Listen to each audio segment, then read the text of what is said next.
Tiorli ont souhaité vous réunir, vous rassembler pour vous annoncer la constitution d'un club des entreprises en faveur de la candidature à l'accueil du Grand Stade. Les dirigeants d'entreprise vont s'engager, ils s'engageront sur les valeurs du rugby. Depuis plusieurs mois, on est nombreux au niveau des entreprises à suivre la candidature de Tiorli. On se dit qu'un territoire comme celui-ci, assez dense, qui combine plusieurs atouts, rajouter cet atout-là, les atouts vont se renforcer.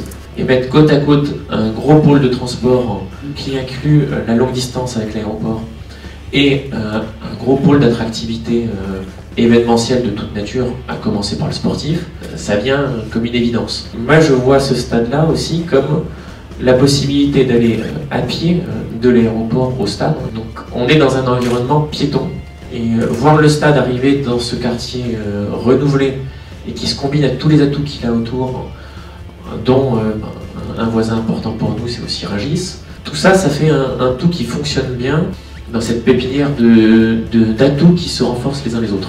On ne peut pas passer à côté. Nous sommes effectivement leaders sur la prestation technique audiovisuelle en France et en Europe. Et nous sommes historiquement les partenaires du rugby.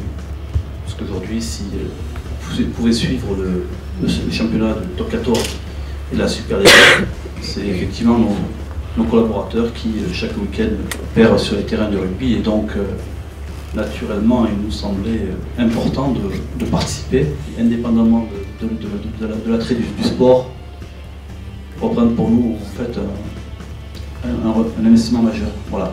Ce mouvement collectif sur des conversations que nous avons eues dans nos différents clubs d'entreprise a tout de suite généré un sentiment d'enthousiasme et nous avons été nombreux, et je suis cet humble porte-parole en tout cas ce matin, nombreux patrons d'entreprise, PME, à souhaiter s'investir aux côtés de nos amis grandes entreprises pour porter ensemble ce soutien à ce dossier.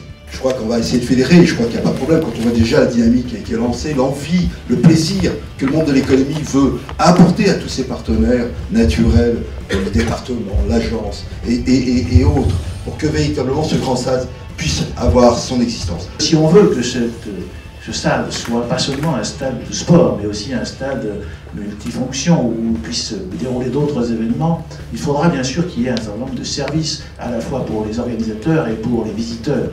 On voit bien aussi que le risque est limité sur un site qui est extrêmement bien desservi. C'est un des atouts, je crois, de la candidature de Tiorli Rugby. C'est aussi, je crois, de générer beaucoup de retombées économiques et financières. Il y a une vraie rencontre entre le territoire du Val-de-Marne, les villes qui ont posé leur candidature et l'ensemble du tissu économique en Val-de-Marne. Donc cette construction, elle va évidemment sur le terrain de la reconnaissance que nous sommes le meilleur territoire pour accueillir le grand stade de rugby, mais elle sera dans la construction de l'après aussi. Cette confiance, je pense qu'on est dans une situation macroéconomique où tout le monde recherche un peu de la visibilité, de la confiance. Il y a des porteurs du projet, c'était évident qu'ils étaient convaincus, ils se sont portés candidats.